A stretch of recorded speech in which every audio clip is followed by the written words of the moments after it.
am Dr. Road, author of Master Books. In this video, I'm going to introduce a good method for making a battery pack in a desirable form. Whether you want to add it to a retro-style electric bike, like the Super 73, or to a trike bike. If you refer to the book, you'll see there's a folding part for the battery pack, which we'll utilize to create a compact 72 volts, 30 ampere battery pack. We'll be making a 72 volts battery pack with a combination of 20 cells in series and 6 cells in parallel. Interestingly, 21,700 batteries have different diameters depending on the manufacturer. For example, Samsung batteries have a diameter of 21.2 millimeters, while Litokala batteries have a diameter of 21.75 millimeters. Though it's a very small difference, you'll need to find a holder with the correct diameter. We had some extra space with the holder, so we cut and trimmed it a bit. The batteries we'll be using this time are Samsung 21750 E batteries. They're popular and widely used in electric bikes these days. If you need a battery with even better performance, I recommend the 21750 despite its higher price, as it offers excellent discharge performance. While both have a capacity of 5,000 mAh, the 50E can handle continuous discharge of 9.8 ampere, whereas the 50S can handle 25 ampere continuous discharge. Each battery is equipped with insulation paper to prevent fires caused by nickel overheating during heavy usage. Let's start by arranging the batteries in parallel groups of 6 and series groups of 10. With this setup, we'll have a 36 volts battery pack with 6 parallel and 10 series connections.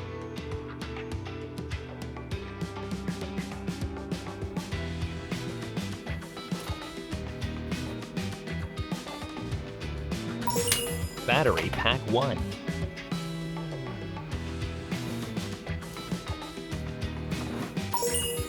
Battery Pack 2. We've made 2 packs identical to each other. Battery Voltage Uniformity Test. The voltage difference between the batteries is less than 0.003 volts. For a long-lasting battery pack, it's crucial to use batteries of consistent quality. Samsung brand A-grade batteries are known for their uniform quality and exceptional reliability. We don't use batteries with the highest capacity or the lowest voltage for safety reasons. And fortunately, none of the 260 Samsung batteries we used this time exhibited such characteristics. Connecting the 2 battery packs. By connecting 2 10 series battery packs in series, we'll create a 72 volts battery pack. Now, let's begin the spot welding process to connect the batteries. We'll cut nickel plates for the holders. Leave one tab slightly longer for folding.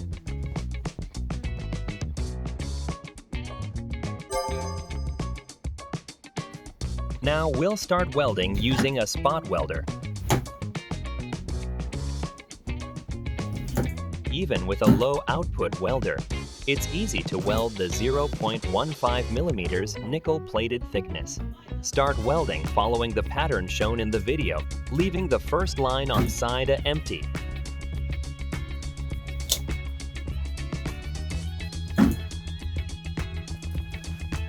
Once one side of welding is completed, we'll start welding on the opposite side.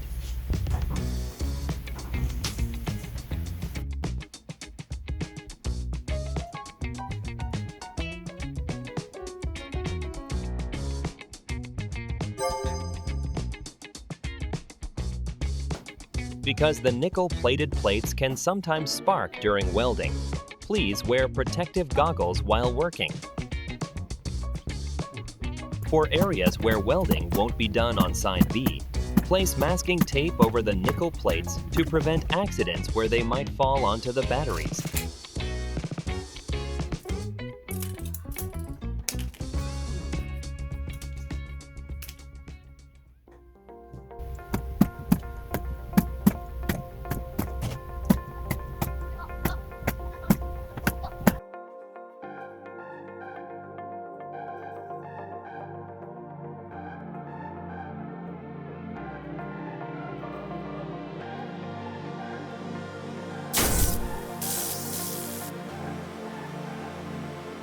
Now let's connect the two battery packs we spot welded in the same pattern in series. We'll connect the lines we left empty for the connection of the two battery packs. To prevent accidents where metal might fall onto the batteries, cover the surrounding area of the welding spot. Now place the nickel plates and begin the connection.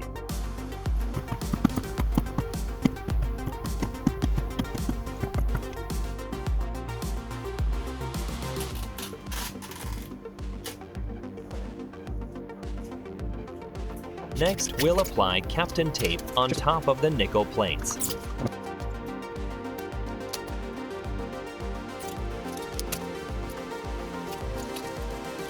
Using double-sided tape, we'll attach insulation paper.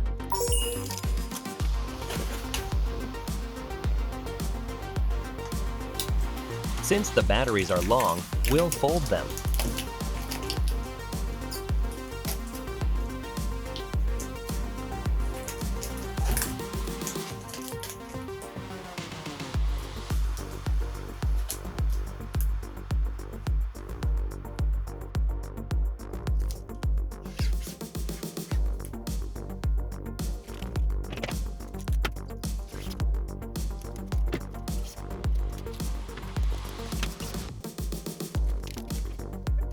To secure the batteries in place and prevent them from moving, we'll use Kapton tape and filament tape. Balancing cable connection. We've marked the points where the balancing cables will be connected. Carefully cut the tape at the positions where the tabs are longer to prevent short circuits.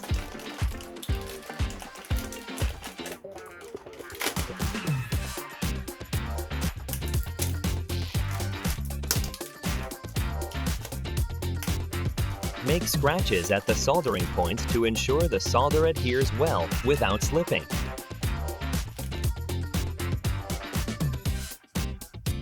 Start with the black balancing cable and sequentially connect the rest of the balancing cables.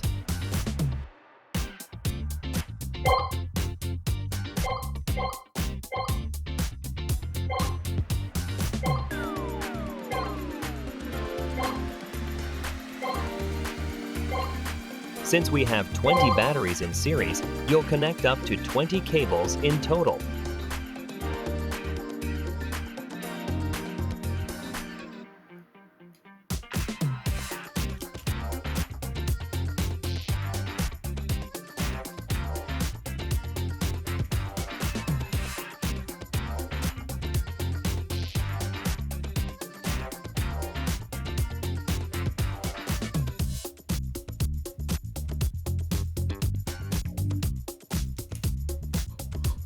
All wiring connections are now complete. Connection sequence checking guide. During balancing cable connection, we'll use any remaining wires to check if the batteries are connected in the correct order. After connecting the BMS connector, prepare the leftover wires by cutting them to size. Strip a bit of insulation from the ends of the wires and slightly melt the solder to allow it to seep in.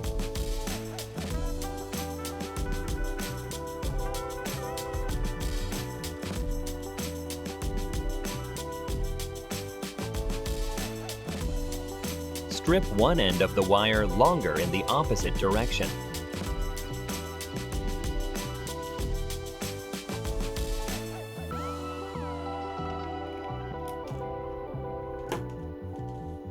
Tie the stripped wires to the tester's probe rods.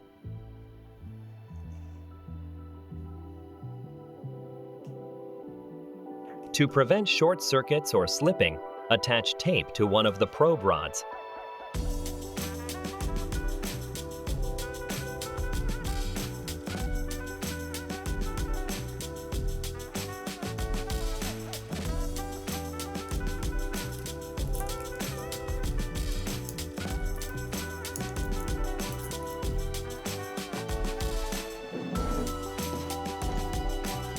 Following the same sequence as in the video, move one slot at a time until you measure a voltage of 3.5 volts, indicating the wires are correctly connected.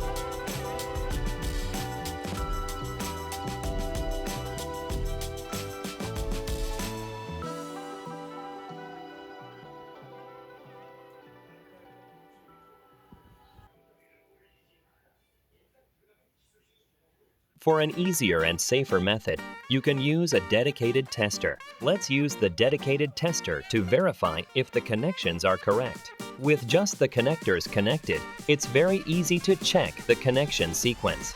Since 2 connectors need to be inserted, we slightly widened or bent the pins to fit them in. We've measured 3.5 volts for all 20 connections. Success! Now let's neatly organize the cables. Avoid areas where pressure may be applied or where there's a risk of damage or cutting. Using double-sided tape makes it easy to tidy up the wires. If the wires are too long, it's best to cut and reconnect them. Filament tape doesn't stretch, so using it ensures a firmer hold on the batteries. Battery pack electrode connection and BMS. Let's make scratches on the electrode tabs. This ensures that the solder adheres well without dripping.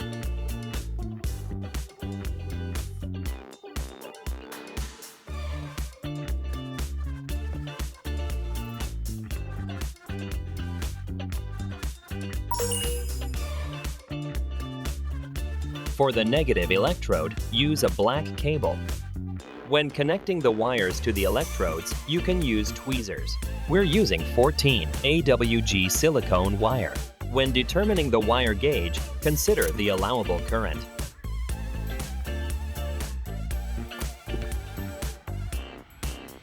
To optimize space, we've connected 2 wires. We'll use Kapton tape to protect the battery cylinders.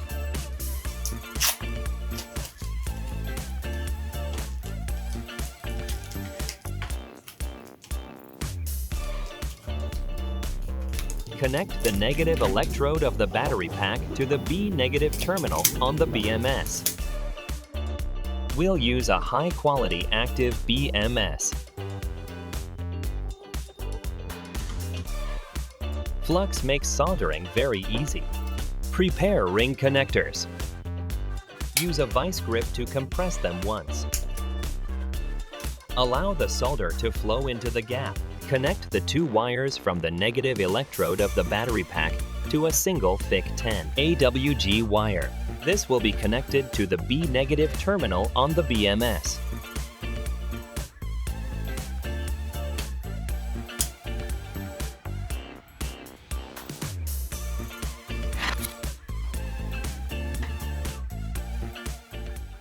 Next, we'll proceed to connect the positive electrode of the battery pack.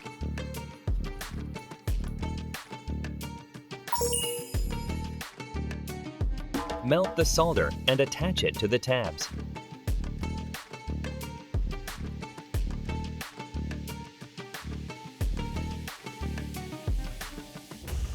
To protect the cylinder body, apply insulation to the positive electrode. The reason for applying thick insulation here is that the entire battery cylinder body is negative. This is to add a safety feature to prevent short circuits caused by heat accidents. Mostly, red wires are used for the positive electrode. Unlike the negative, we won't split the wire for the positive. Let's solder it directly. To prevent the wire from coming loose, melt a bit of solder at the end of the wire. Using tweezers makes it easy to solder the wire.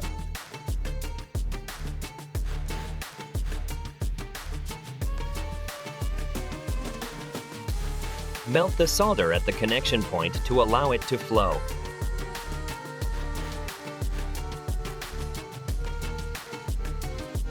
If there's insufficient solder, melt more to ensure it flows, then press with the tweezers to adhere it to the nickel plate tab. The power wire of the positive electrode has adhered well.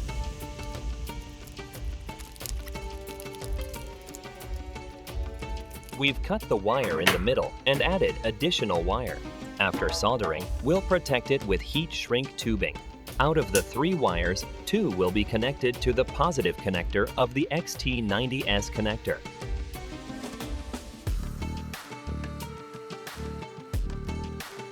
The remaining red positive wire will be connected to the charging connector using an XT60 connector. We'll merge the black negative wires from the discharge connector of the XT60S and the charging connector of the XT60 and connect them to a ring connector. Using vice pliers, compress the ring connector.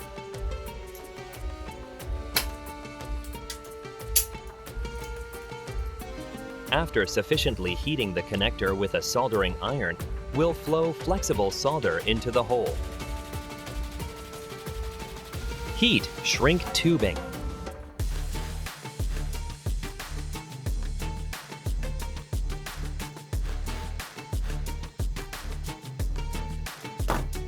Connect to BMSP negative.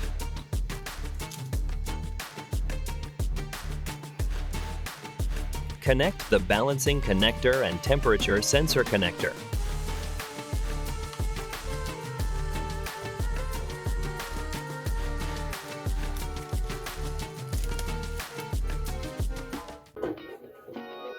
Battery case. The ABS waterproof case we're using as a battery case is also known as a high box. We'll open the case and remove any protruding plastic.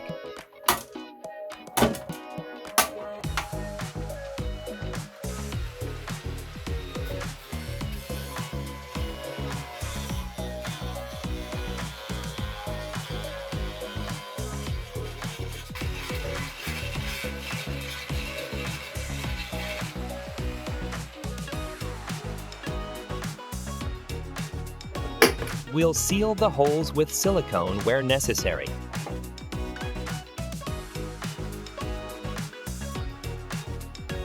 Using an automatic punch tool, we'll determine the positions for creating holes and make holes for installing handles.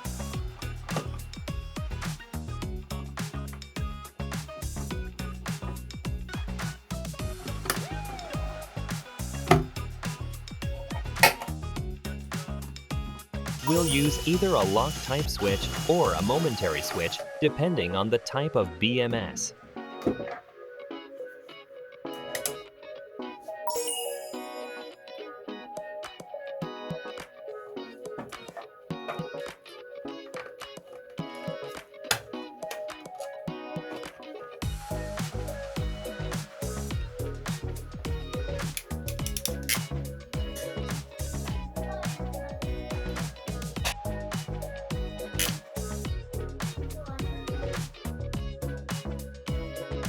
Using JST-SM connectors, we've created a BMS power switch connector. We've connected wires with enough solder already flowing to the switch terminals. The battery pack switch connector will fit in like this. Pressing the switch will activate the active BMS. If there's a voltage difference between the series cells, balancing will start immediately. We'll also create holes for the discharge connector to pass through.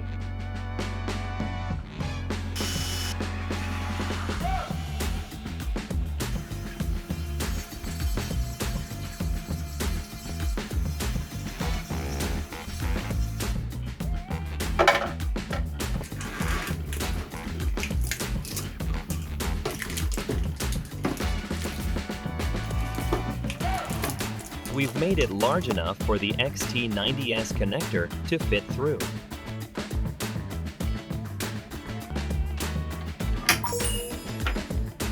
Install the DC charging connector female component.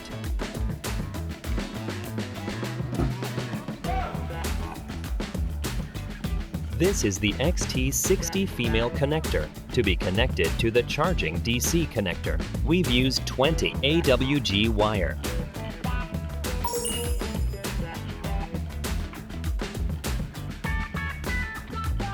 Allow a bit more solder to flow onto the end of the wire and then connect it to the DC connector terminal. This DC connector typically supports an allowable current of 5 to 7 ampères.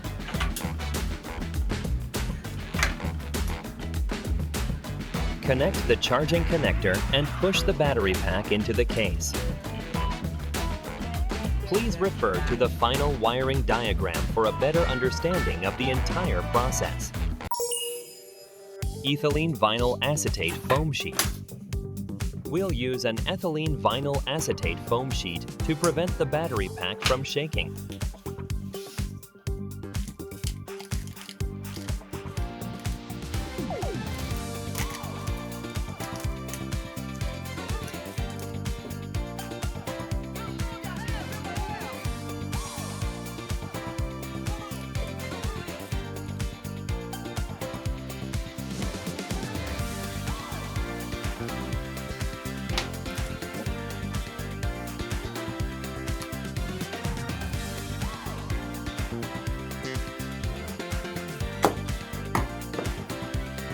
Now, the high-capacity battery pack, utilizing an active smart BMS, is complete at 72 volts and 30 amperes. If you want to learn more about the fundamental concepts of battery pack production, please refer to the Masterbooks series on batteries. You'll find information on how to secure battery bags in the next video. We also appreciate your interest in the Ebake Masterbooks series on Amazon. Subscribing and liking our content greatly helps in producing more videos. Thank you for watching.